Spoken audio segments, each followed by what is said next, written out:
Перестаньте кашлять, очистите легкие и устраните мокроты этим простым бабушкиным средством. Всего 1 ложка этой смеси, и вы не будете кашлять.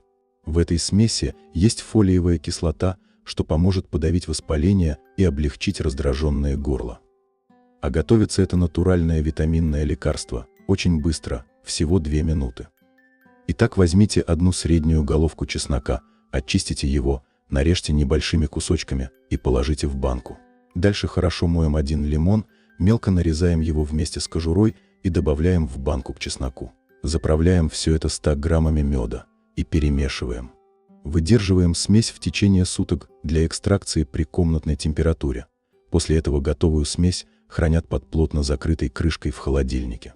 Исцеляющий эликсир принимают по 2 чайные ложки на стакан теплой воды утром и вечером после еды. Принимать смесь нужно только после еды, а не на голодный желудок. Его также можно принимать и для профилактики, для поднятия иммунитета, повышения общего тонуса и стимуляции кровообращения.